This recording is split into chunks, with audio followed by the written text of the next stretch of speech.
Hello guys, सो आज हम पढ़ने जा रहे हैं एरिस्टोटल का Poetics. We are gonna study Poetics of Aristotle. Before going further to his famous composition, let us study a quote of him which says, knowing yourself is the beginning of all wisdom.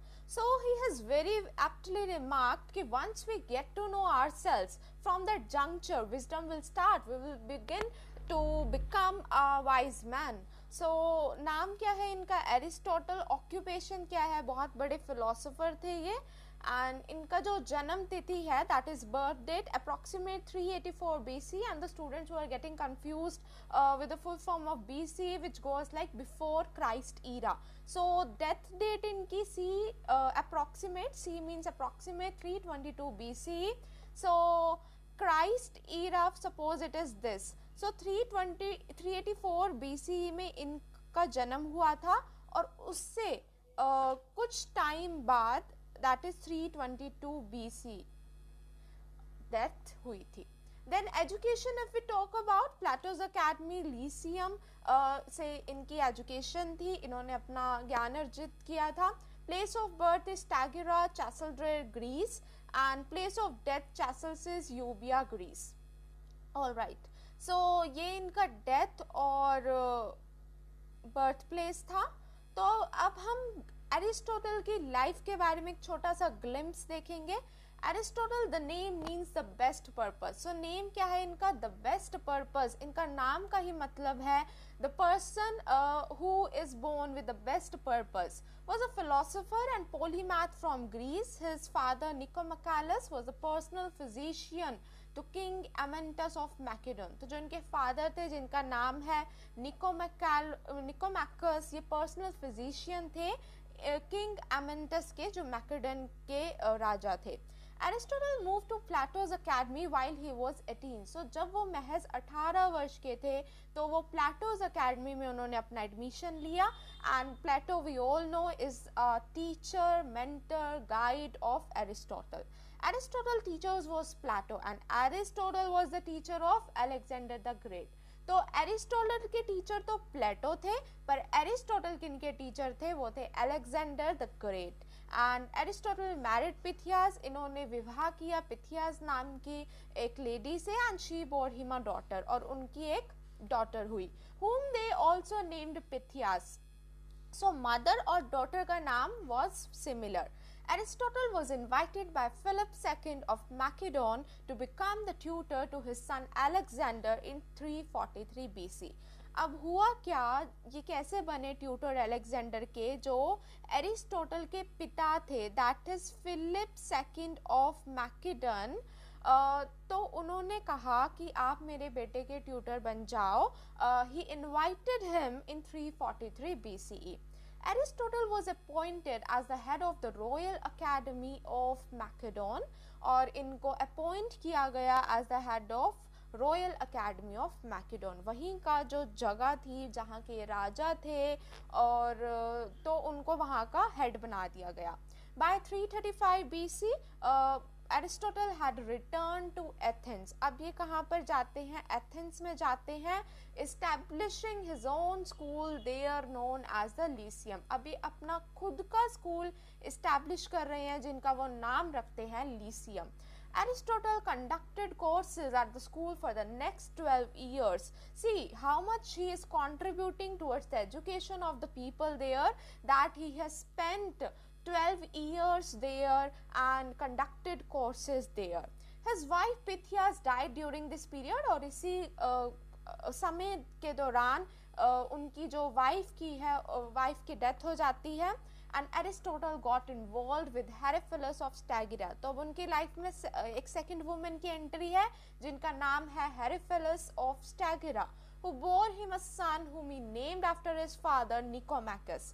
तो अब जो उनका बेटा है वो उनका नाम अपने फादर के नाम से रखते हैं, निकोमैकस. याद रखना, जो हमने फर्स्ट वाइफ की बात की थी पिथियास, जो उसकी डॉटर थी, उसका नाम उसकी वाइफ पे था. And now this son was named after his father, that is Aristotle's father Nicomachus. Towards the end of Aristotle's life, तो अंत में एरिस्टोटल की लाइफ में जब उनकी डेथ होने वाली थी, there was a break between him and Alexander. Following Alexander's death, और अलेक्जेंडर्स के डेथ के बाद एक एंटी मैकेडोनियन सेंटिमेंट एथेंस में रिकिंडल्ड हुआ था। इन 322 BC the political issues made Aristotle flee to his mother's family estate in Chalcis। तो अब उनको unfortunately or due to some political issues he had to flee means he had to run away from that region, and where he has gone to his mother's family estate in Chalcis। He died in यूरोबिया of natural causes। उनकी मृत्यु हो गई यूरोबिया में कुछ प्राकृतिक कारणों की वजह से। He had left a will later, उन्होंने अपनी एक विल रखी और उसमें उन्होंने क्या मांगा, to be buried next to his wife, कि वो अपनी वाइफ के नेक्स्ट उसमें अपनी जो डेड बॉडी है उसको बरी करवाना चाहते हैं। So Aristotle composed most of his works between 335 and 323 BC while he was in Athens। तो उन्होंने अपने ज़्यादा से बहुत ज़्यादा काम इस टाइम पीरियड में लिखे जब वो एथेंस में थे। He had amazing passion for learning and possessed marvelous knowledge on multidiscipline। तो उनका एक बहुत उम्दा पैशन था लर्निंग के लिए, वो हमेशा सीखने के इच्छुक रहते थे। And he has possessed marvellous knowledge, और उनके पास एक अच्छी मात्रा में ज्ञान था ऑन मल्टी डिसिप्लिन, बहुत सारे सब्जेक्ट्स पे। तो यहाँ पे डिसिप्लिन का मतलब क्या है, subjects. As he learned, he made significant contributions in the form of treatise to those disciplines। और treatise क्या होता है, किसी एक सब्जेक्ट पे आप एक डिटेल्ड कोई कंपोजिशन लिखते हैं। तो उनका जो मोस्ट इम्पॉर्टेंट ट्रीटिसेस था फिजिक्स के ऊपर, मेटाफिजिक्स के ऊपर, Nicomachean ethics, politics, De Anima and on the soul and poetics. तो he studied anatomy, astronomy, embryology, geography, geology, meteorology, physics and zoology। तो उन्होंने इतने सारे subjects पढ़े, and literature and poetry, foreign customs, and in philosophy he wrote on aesthetics, ethics, government, metaphysics, politics, economics, psychology, rhetoric and theology।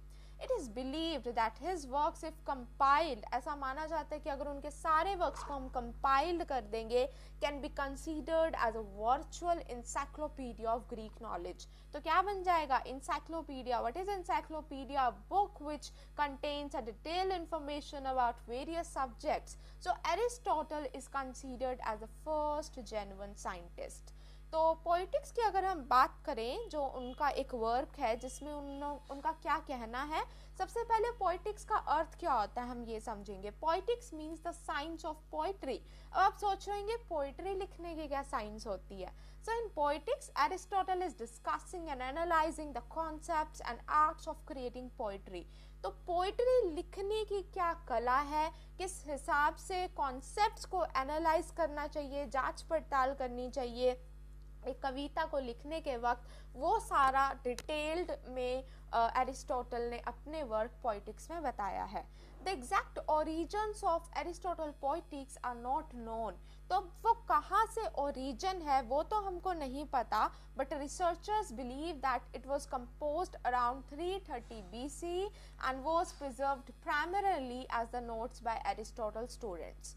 तो ऐसा कहना है researchers ने जो ढूंढा है कि एरिस्टोटल के स्टूडेंट्स ने जो भी उन्होंने अपना पोइटिक्स के बारे में बताया उसको प्रिजर्व करके रखा था। डिस्पाइट द ऑब्जेक्शंस, बहुत सारे ऑब्जेक्शंस के बावजूद भी, praises and controversies, the poetics has been the central document in the study of aesthetics and literature for centuries. तो पोइटिक्स एक बहुत सेंट्रल डॉक्यूमेंट बना, कंट्रोवर्सीज हुई, लोगों ने अपोज किया, तारीफें भी हुई। किसी भी काम को करते वक्त praises and controversies go hand in hand, but poetics एक सेंट्रल डॉक्यूमेंट रहा जो किसकी बातचीत करता है, एस्थेटिक्स की। What do you mean by aesthetics? A term which signifies beauty and literature for centuries. तो especially during the Renaissance and in today's scholarly circles, poetics एक ऐसा सेंट्रल डॉक्यूमेंट है जो पोइट्री की स्पेशली ब्यूटी की और literature की बात करता है। One who studies poetics will marvel at the profound insights in the text content that attempts to explain the basic problem of art. तो बेसिक प्रॉब्लम क्या है आर्ट की, वो बताने की कोशिश कर रहा है यहाँ पे Aristotle. Aristotle here defines art and also suggest the criteria for evaluating the quality of given work of art. Art को तो वो हालांकि डिफाइन करता ही है, बताता ही है, पर वो एक क्राइटेरिया भी बताता है कि कैसे हम किसी भी वर्क ऑफ आर्ट को, कैसे उसकी क्वालिटी को इवेलुएट कर सकते हैं. क्या क्राइटेरिया होना चाहिए, क्या मापदंड होना चाहिए, what should be the parameter to evaluate the quality of the given work of art. Though Aristotle is argumentative in tone in poetics, refuting the ideas of his teacher Plato's theory of art. ये बहुत important है और हमको ये ध्यान में रखना है कि जो प्लेटोस थ्योरी ऑफ आर्ट है उसको अपोज कर रहा है एरिस्टोटल. और प्लेटो कौन था, उसका टीचर. तो अपने टीचर की ही अपोजिशन में उसने ये लिखा है, क्योंकि प्लेटो का ये कहना था कि एरिस्टोटल की जो पोइट्री है वो बैनिश कर देनी चाहिए, और बल्कि इस वर्क में एरिस्टोटल पोइटिक्स की ही खूबियां, पोइट्री की ही खूबियां बता रहा है. So the tone of the poetics reflect the true spirit of Aristotle and its value to the human society. With the empirical evidence and concrete argument, he dismisses Plato's concept of art and establishes that the art is useful and good. तो बहुत ही empirical होता है, आप scientific रूप से जांच पड़ताल करते हैं, उसके इन्वेस्टिगेशन करते हैं, और जब आपके पास एक कॉन्क्रीट ठोस एविडेंस मिल जाए, आर्ग्यूमेंट मिल जाए, यू डिसमिस. सो एरिस्टोटल यहाँ पे क्या डिसमिस कर रहा है, जो प्लेटो का कंसेप्ट था आर्ट के लिए, एंड एस्टैब्लिश, और वो खुद का अपना एक कॉन्सेप्ट बताता है कि आर्ट जो है वो यूजफुल है, वो लोगों के लिए यूजफुल है. It is not bad as Plato has defined, and वो बहुत अच्छी है. तो प्लेटो अपने रिपब्लिक में कहता है कि पोइट्स को बैनिश कर देना चाहिए अगर हमको एक आइडियल सोसाइटी बनानी है, लेकिन एरिस्टोटल का ये कहना है कि नहीं, पोइट्री जो है वो लोगों के लिए अच्छी है, बहुत यूजफुल है. So hence the poetics is widely acclaimed as one of the Aristotle's most demanding but rewarding texts, offering profound returns to the diligent reader. तो जो उसको पढ़ने वाला व्यक्ति होएगा उसको बहुत सारी चीज़ें पोइटिक्स से सीखने को मिलेगी, जो आज एक widely acclaimed, renowned, famous work है एरिस्टोटल का. So poetics is the surviving earliest work of Aristotle on his dramatic theory and his philosophical perception of literary theory. In the 26th chapter treatise on poetry, Aristotle dedicates first 3 chapters for a scientific analysis of poetry, examining the constituent parts of poetry and drawing conclusions from those observations. तो पहले अपने 26 chapters में Aristotle first 3 जो chapters हैं, जो उनकी 26 chapter tradition on poetry है, total there are 26, तो जो उनके पहले 3 चैप्टर हैं वो डेडिकेट करते हैं पोइट्री को साइंटिफिक एनालाइज करने में, एग्जामिन करने में पोइट्री के पार्ट्स को, और उनसे फिर ऑब्जर्व करके, अच्छे से ऑब्जर्व करके कंक्लूजन्स, निष्कर्ष निकालते हैं. Next, he remarks that all of these kinds of poetry are mimetic or imitative. कि क्या है पोइट्री, हर किसी भी तरह की पोइट्री हो वो mimetic है, imitative है. imitative हम उस जो पोइट है वो imitate करता है, he imitates नकल करता है, but there are significant differences between them. लेकिन वो उनमें काफ़ी differences बताता है कि imitation और पोइट्री में हालांकि poet imitates, but there are significant differences between them. Poetics discusses the different kinds of poetry. हम इसमें बहुत सारी kinds की poetry पढ़ेंगे. क्या structure होना चाहिए एक अच्छी poem का, division of a poem into component parts, poem को अलग अलग parts में, हिस्सों में कैसे बांट सकते हैं. For him poetry is an act of imitation. Poetry क्या है? एक इमिटेशन का ही एक्ट है. मान लो मैंने एक टेबल देखी, चेयर देखी, फॉर एग्जाम्पल एक पोट देखा, and I am imitating that thing. I am imitating that thing in my different version, and I am calling it a work of art and naming it as a poetry. So but it is different from the mere mimicking of the sound. Poet is creator. क्या कहा है इसमें? बहुत बड़ी उपाधि दी है poet को. क्या कहा है? Poet is a creator and he create something new through imitation. तो इमिटेशन तो करता है, नकल तो करता है, चीज़ों को वैसे ही बयां करता है, लेकिन एक नए तरीके से करता है. The act of imitation become successful based on the nature of imitation. कि किस नेचर से, क्या प्रकृति क्या है उसकी इमिटेशन की, उस पर डिपेंड करता है कि जो एक्ट ऑफ इमिटेशन है, that is poetry, which will be successful और नॉट. द पोइट में imitate things as they are. Poet उसको इमिटेट कर सकता है जैसा कि वो है, एज दे आर गेस्ट, या जैसा उनको माना जाता है, as they are ought to be, और जैसा वो होना चाहिए. He defines poetry as a medium of imitation that seeks to represent or duplicate life. Duplicate वैसा ही कॉपी कर रहा है, represent कर रहा है, प्रतिनिधित्व कर रहा है, उसको दर्शाना चाहता है जीवन को थ्रू कैरेक्टर, पात्रों के माध्यम से, इमोशन, भावों के माध्यम से, और एक्शन और अपने क्रियाकलापों के माध्यम से. Aristotle defines poetry very broadly. बहुत ब्रॉडली उसको डिफाइन करता है. क्या क्या उसमें बताता है? एपिक पोइट्री, ट्रेजेडी जिसमें पेनफुल एंडिंग है, comedy, dithyrambic poetry and even some kinds of music के बारे में भी वो जिक्र करता है. According to Aristotle, tragedy came from the efforts of poets to present man as nobler or better than they are in real life. तो Aristotle का कहना है जो एक ट्रेजेडी होती है, जो उसमें करेक्टर्स होते हैं, वो काफ़ी ज़्यादा नोबलर और बेटर, अच्छे प्रेजेंट किए जाते हैं, जो वो असली ज़िंदगी है उससे बेटर. और कॉमेडी की अगर हम बात करें तो एक लोअर टाइप ऑफ पर्सन, जब हमको हंसी आती है तो वो कोई एक अच्छी चीज़ पे या एक बहुत एपिक चीज़ पे नहीं आती. We generally laugh at very trivial things. So comedy की वो जब बात करता है, it shows a lower type of person and reveals humans to be worse than they are in average. तो जो उनका average position है उससे भी worse show करते हैं.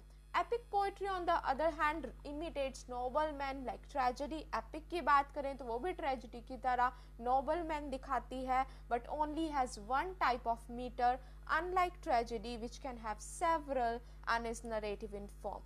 तो ये आपको डिफरेंस देखना है एपिक पोइट्री और ट्रेजेडी में.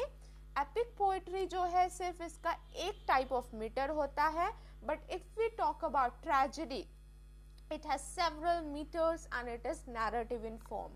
एक कहानी की तरह चलती है. The surviving part of poetics, including the discussions on tragedy and epic poetry, tragedy is the most refined version of poetry. So Aristotle ने tragedy को सबसे ज़्यादा पोइट्री का एक रिफाइंड वर्जन कहा है, dealing with Lofty matters. Lofty मतलब बहुत ऊंचे मैटर्स, बहुत एक ऐसे मैटर्स जो हाई इम्पोर्टेंस रखते हैं, बिल्कुल भी ट्रिवियल नहीं है. Whereas comedy is the most refined version of poetry dealing with the base matters. Base matters मतलब on a very ground level, comedy talks about or it deals with, and tragedy talks about very lofty matters. Its discussions on comedy are lost and nothing is available. Unfortunately, बदकिस्मती से हमारे पास जो comedy ने उसने जो हिस्से लिखे हैं कॉमेडी पे, वो खो गए हैं, वो अब हमारे पास नहीं है. Whereas the discussion on tragedy constitute the major part of surviving poetics. तो जो survive कर रहा है आज poetics, उसके ज़्यादा से पार्ट हमारे पास सिर्फ और सिर्फ ट्रेजेडी के हैं. सो ये थोड़ा सा शॉर्ट इंट्रोडक्शन था एरिस्टोटल के बारे में, उसकी पॉलिटिक्स के बारे में. आगे आने वाली वीडियोस में हम इसी को ही डिटेल में पढ़ेंगे. Thanks for watching this video, for giving your precious time. Thanks a lot once again.